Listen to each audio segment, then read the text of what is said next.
On this video, I am going to work through an Emmaus walk.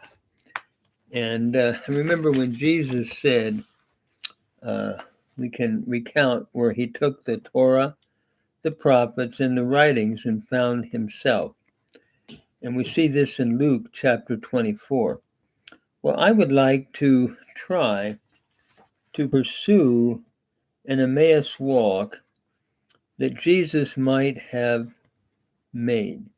Seen through the New Testament application, my thinking is that the apostles probably taught what he taught them, and we see it in the New Testament.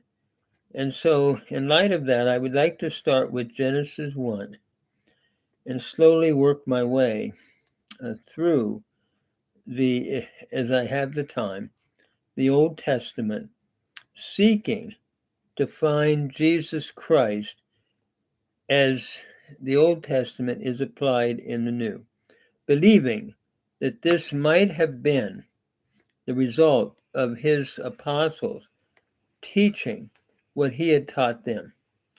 So we begin with Genesis 1, how that in the beginning God created everything. Genesis 1, he created the heaven and the earth. He then created humankind and all the animals, etc. And so as I look at that, I'm reminded of John 1, where it says concerning Christ, all things were made by him, and without him was not anything made that was made. So when I look at the New Testament, Christ is the creator of all things.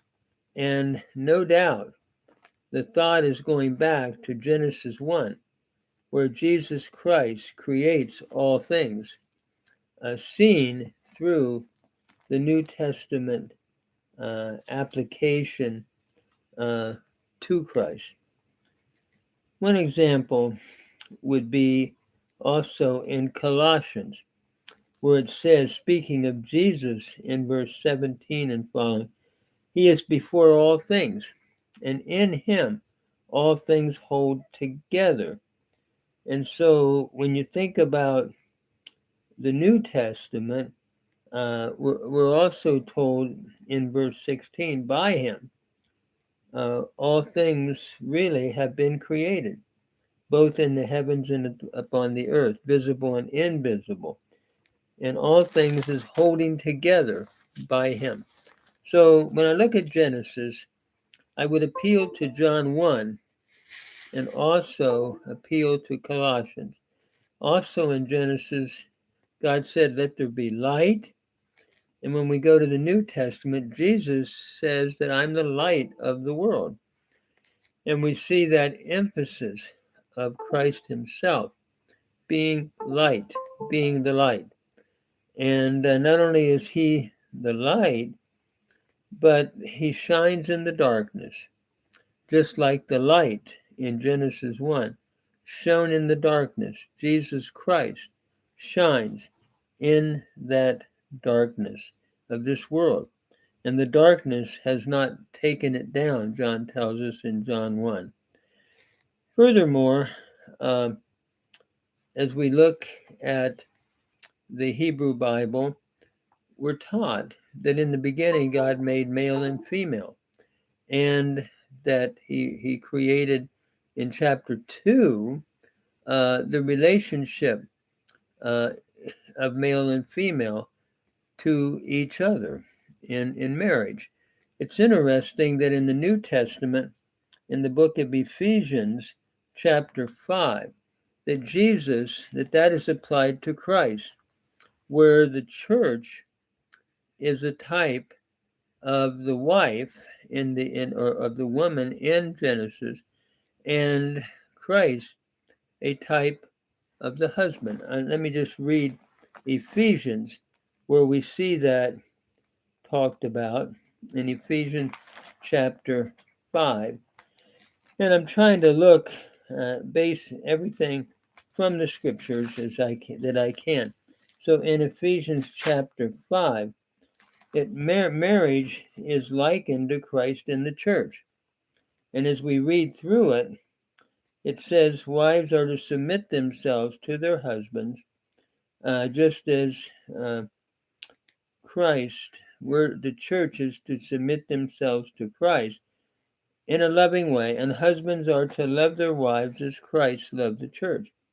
And Paul then later goes on to say, I'm speaking of a great mystery. I'm talking about Christ and the church. When he says, for a man shall leave father and mother and cleave to their wife, and they'll become one flesh. And so he basically applies Genesis chapter 2, then, the creation of the first marriage of Adam and Eve, to Christ and the church. And then we move on to chapter 2 as well, where it talks about a Sabbath. In Genesis chapter 2, we see the Sabbath spoken of. So God created and rested on the seventh day from all of his work. And God blessed it and sanctified it, for he rested from all of his work on the Sabbath. It is interesting as we look at the New Testament in Hebrews chapter 3:7 to 4:11, we then see how that is applied to the Sabbath rest that Christ now brings by what he has done in his work, especially his completed work on the cross. So in Hebrews chapter 3:7 and following, notice what it says relative to Christ. It talks about, chapter 4. Yes, Hebrews chapter 4:7 and following. Notice it says, for if Joshua had given them rest, he would not have spoken of another day. So there remains a Sabbath rest for the people of God. And notice how the writer of Hebrews applies it. For the one who has entered his rest has himself rested from his works, as God did from his. And therefore, let us be diligent to enter into that rest.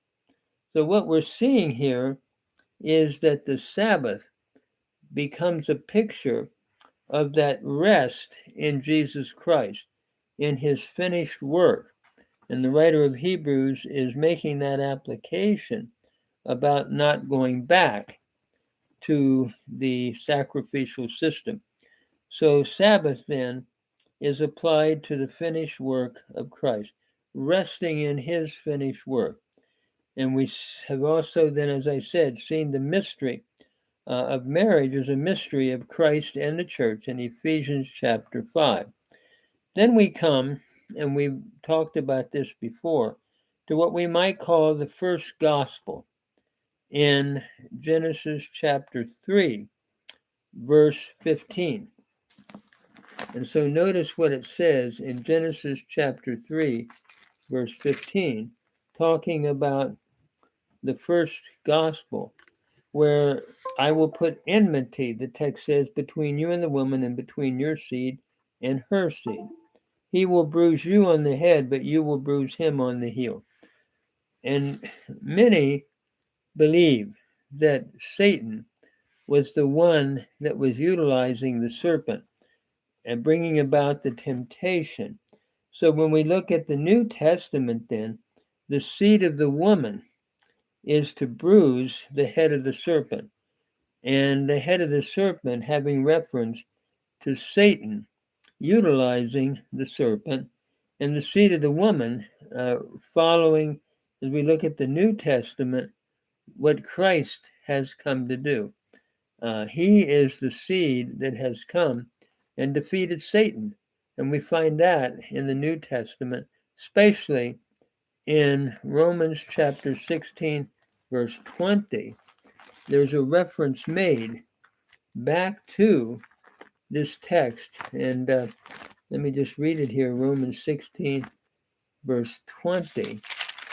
about how shortly Christ would put Satan under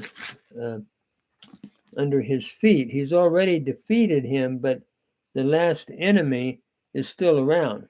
But he will someday be permanently defeated. And as we look at Romans 16, verse 20, it reads, "The God of peace will soon crush Satan under your feet. The grace of our Lord Jesus Christ be with you." And this probably is not looking at just an immediate application, but looking at the final judgment that would come at the second coming of Jesus Christ. We also have Adam and how Adam fell. Adam sinned and brought sin into the world, and with that brought death. And it's interesting in the book of Romans, especially Romans chapter 5, Paul talks about how that Jesus is like the second Adam in what he has done. And so as we look at Romans chapter 5, notice Paul writes, "Just as through one man," verse 12, "sin entered into the world, and death through sin, and so death spread to all men because all sin," or all people. "For unto the law sin was in the world, but sin is not imputed when there is no law. Nevertheless, death reigned from Adam unto Moses, even over those who had not sinned in the likeness of the offense of Adam, who is a type of him who was to come." As he begins to drive this home, he says, "But the free gift is not like the transgression. For if by the transgression of the one the many died, much more did the grace of God and the gift of the grace of the one man, Jesus Christ, abound into the many." And then he goes on to talk about how that by the transgression of one, death reigned through the one, in verse 17. "How much more then will the abundance of grace and the gift of righteousness reign through the one, through Jesus Christ?"